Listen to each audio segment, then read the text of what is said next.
సోయి ఉండాలి కదా ఈయనకు లేదు సోయి, ఎందుకంటే ఉద్యమకారుల మీద తుపాకి పట్టినాడు కదా ఈయనకు వస్తలేదు అది. ఇప్పటికి ఇంకా లాఠీ పడుతున్నాడు ఉట్టిగా బయట చెప్పేటందుకు. ప్రజాప్రభుత్వం ఇవన్నీ ముచ్చట చెప్తున్నాడు అంతే తప్ప ఇనుప కంచెలతో వచ్చింది కదా ఉస్మానిస్టిక్ ఆయనే.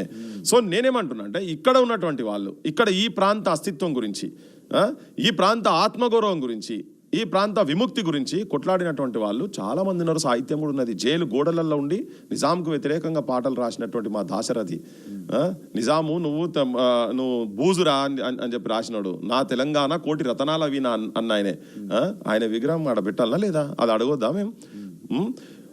అన్టచబిలిటీకి వ్యతిరేకంగా, భూస్వామ్య వ్యవస్థకు వ్యతిరేకంగా కొట్లాడినటువంటి ముచ్చర్ల సత్యనారాయణ గారు వారి విగ్రహం ఉండదా? తెలంగాణ అస్తిత్వం గురించి కొట్లాడిండు. మా పెంట మీద కోడి పెట్ట నీ వంటకు ఇంపాయే, నేనంటే అంటవాయే మెప్పవాయే, నా మాట అంటే ఒప్పవాయే, అంటే ఒక తిప్పల అనుకుంటే ఒక తిప్పల, అంటేనేమో కంట్లే పడతా అనుకుంటే ఎట్లా పడతా అని చెప్పని అన్టచబిలిటీ మీద రాసిండ్రు.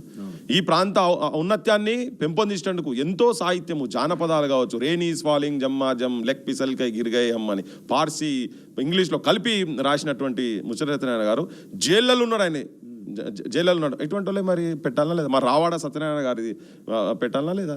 మరి వీళ్ళందరి ఇటువంటి పెద్ద పెద్దోళ్ళు అయ్యి ఆ రంగాలలో ఉన్నటువంటి వాళ్ళ గురించి చెప్తున్నాను నేను. మా సుక్క సత్యయ్య గారిది పెట్టొద్దా? కొన్ని వేల ప్రోగ్రాంలు ఇచ్చి మా మిద్దరాములు గారిది పెట్టొద్దా? వాళ్ళ విగ్రహాలు మేము పెట్టాలని మేము అడగాలనా లేదా? ఇక్కడ వీళ్ళే కాదు, మా గూడంజన్నది పెట్టొద్దా? గూడంజన్న దొరయేందిరో దొర పీకుడేందిరో అని చెప్పని పాటలు పాడుకుంటా.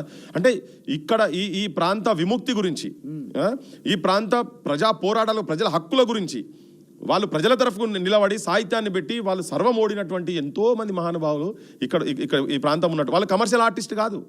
బాలసుబ్రహ్మణ్యం గారు మనీ తీసుకుంటారు, పైసలు వాడతారు, ఓకే, బ్రహ్మాండంగా పైసలు తీసుకుంటారు, వాడతారు. కానీ వీళ్ళంతా ప్రజా పోరాటాలలో బలైన వాళ్ళు కదా. ఇట్లా చాలా మంది, నేను కొన్ని 100 పేర్లు చెప్తాను నేను ఇట్లా, ఓకే, నేను కొన్ని మచ్చుకు ఉదాహరణకు చెప్తున్నా. మరి వీళ్ళందరి విగ్రహాలు ఉండాలని మాకుండదా? మరి విగ్రహాలు ఆడ కింద ఎందుకు పలగొట్టారు? ఇలా చాలా మంది ఆంధ్ర ప్రాంతంకి వెళ్ళి ఉన్నటువంటి వాళ్ళు, సంకుచిత స్వభావం ఉన్నటువంటి వాళ్ళు, చరిత్ర తెలియని వాళ్ళు, చరిత్ర యాక్సెప్ట్ చేయనటువంటి వాళ్ళు ప్రతిసారి అవమానించుకుంటారు. ఇప్పుడు మాట్లాడుతుంటే కూడా మళ్ళదే భాష మాట్లాడితే మీరు ప్రపంచ ప్రఖ్యాత యునైటెడ్ నేషన్ ఆర్గనైజేషన్ ఎక్కడ ప్రజెంట్ చేయలే కదా. నేను మళ్ళీ ఇంకోటి ఏం చెప్తున్నా అంటే, ఇది బాలసుబ్రహ్మణ్యం గారిని నేను వ్యతిరేకించడం గురించి మాట్లాడతలేను, నేను మా అస్తిత్వం గురించి చెప్తున్నాను. మా నేరెళ్ళ వేణుమాధవ్ గారు యునైటెడ్ నేషన్ ఆర్గనైజేషన్లలో కూడా ప్రోగ్రాంలో ప్రజెంట్ చేసిండు. ప్రపంచంలో ఎవరి గొంతు నీ గొంతు అయినా ఇట్లా కూర్చొని ఇంటే మిమిక్రీ చేయగలిగే వ్యక్తి, సత్తా ఉన్నటువంటి వ్యక్తి. నేను అందరు మాట్లాడేది పద్మశ్రీల గురించే చాలా మంది నేను మాట్లాడేది. తనకు వచ్చినాయంటే వీళ్ళకు కూడా వచ్చినాయి. మరి అటువంటి వ్యక్తిది మరి మా ఇక్కడ అది గౌరవమా కదా తెలంగాణకు? మరి అనేది ముందు పెట్టాను. ఎవరు ముందు చనిపోయినరు? ఎవరు ఎక్కువ? అక్కడికి వస్తే సీనియర్లు వాళ్ళు ఎవరు ముందు చనిపోయినారు? మరి వాళ్ళ విగ్రహాలు ఉండాలా లేదా? అవి మేము అడుగుతున్నాం. మా అస్తిత్వం గురించి మేము మాట్లాడుతున్నాం. మా శంకర్ సారంగపాణి జానపదాలకు నిలయమైనటువంటి వాళ్ళు జానపదాలను ఇక్కడికో ఇంకో స్టేజ్కి తీసుకుపోయినట్టు వాళ్ళది పెట్టాలా లేదా? మా గద్దర్ అనేది పెట్టాలా లేదా? మరి ఇవన్నీ మేము అడగొద్దా? జనానికి ఎట్లా తెలవాలి? ఇప్పుడు మా ఓలై లేవు అనేటందుకు నేను చెప్పిన మీ శ్రీశ్రీ మా శ్రీశ్రీ, మీరు జాషువా అంటారు మా జాషువా, మా వాళ్ళు మేమేమనుకున్నా హక్కున చేసుకున్నాం కదా. కానీ మీకు అది లేదు కదా, ఆ ఆలోచన మీకు వస్తలేదు కదా. ఇంకొకటి చెప్తున్నా ఇక్కడ, ఇదే బాలసుబ్రహ్మణ్యం మీరు అడగొచ్చు క్వశ్చన్. చాలా మంది అంటున్నారు, అరే దీనికి కళలకు ప్రాంతం ఎక్కడిది? అడుగుతున్నా ఏంటంటే, ఇప్పుడు కళలకు ప్రాంతం లేదు, కళాకారుల మీద కూడా ఇటువంటి రాజకీయాలు అనేవి కూడా కామెంట్లు వస్తున్నాయి, రకరకాల కామెంట్లు.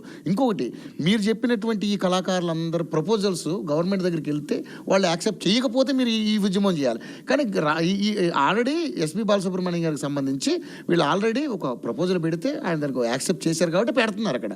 దీంట్లో మీకు వచ్చిన అభ్యంతరం ఏంటనేది వీళ్ళు మాట్లాడుతున్నారు. ఇప్పుడు మీరు కోరుకున్నటువంటి విగ్రహాలు మేము అడ్డుకుంటే కదా అనేది కూడా ఇక్కడ వాదన వినపడుతుంది. ఇగో ఈ విగ్రహము ఇప్పుడు మీరు అంటారు కదా మీరు కోరుకున్న విగ్రహం అని, ఇగో అప్లికేషన్లు ప్రభుత్వం ముంగట ఉండి కొన్ని ఏండ్లు అవుతున్నది అబ్బా. ఇగో శంకర్ సారంగపాణి, గండార బాయి కాడబొల్ల సిన్నది, పామూరు సంతలోన పాలమ్ముతున్నది, పాలమ్మ నిత్తున్నా దానివో నిత్తున్నా అని. అంటే తెలంగాణ జానపద మాండలికాల మీద చేసినటువంటి వాళ్ళ వీళ్ళు ప్రముఖులు, వీళ్ళ విగ్రహాలు చేపించి పెడతామని అప్లికేషన్లు పెడితే ఇది 10 ఏళ్ళకి ఎక్కువ అయిపోయింది. 10 ఏళ్ళకి అరే నేనేమంటున్నా, అప్లికేషన్లు పెట్టి ఈ గవర్నమెంట్ వచ్చినా కూడా క్లియర్ చేయలే కదా.